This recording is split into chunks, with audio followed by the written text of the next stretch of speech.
ALITA Battle Angel is a science fiction movie based on the graphic novel by Kishiro, stars Rosa Salazar, is directed by Robert Rodriguez, and produced by James Cameron.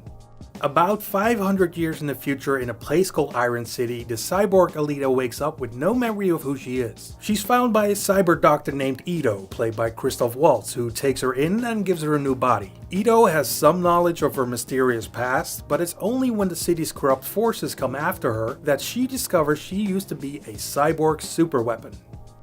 I'm not very familiar with the manga. I mean, I know it exists, but I've never read it. Be that as it may, I liked most of this film.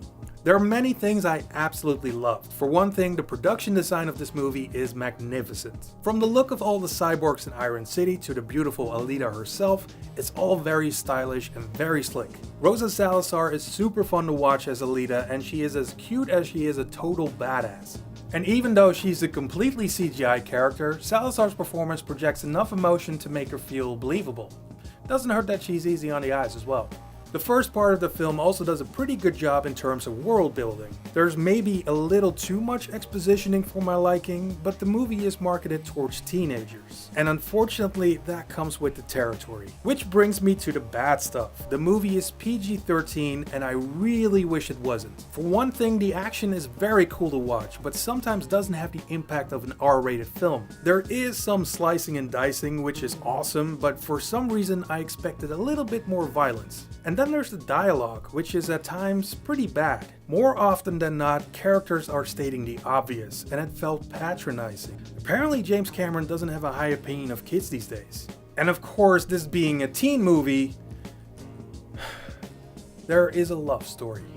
It's your basic young adult soap opera that feels extremely dated. And maybe I wouldn't have minded so much if ALITA's love interest wasn't played by Kean Johnson. He's the absolute worst. My guess is they already spent the casting money on everybody else because he feels so out of place. It's distracting. But a shitty actor in a teenage love story is not the movie's biggest problem. There's a solid foundation on which this movie was built, but there's so much plot crammed into the film that it becomes clunky somewhere during the second act. And it reminded me a lot of the movie Mortal Engines.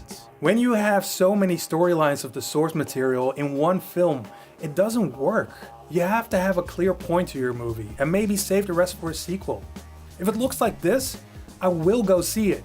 But one of the most disappointing things about this movie is that it's not that much fun. Have a few jokes every now and then, just a couple of moments of levity because the movie takes itself so seriously. Even Terminator 2 had a few jokes, and that was rated R.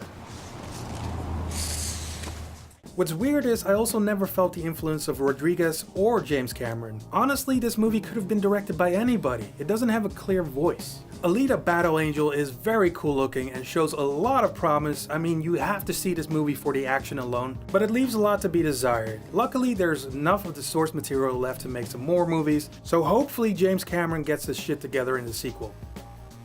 ALITA Battle Angel is a bronze medal. So who else thought that Rosa Salazar and Kristen Milioti were one and the same person? I mean, they look exactly alike, no? Anyone?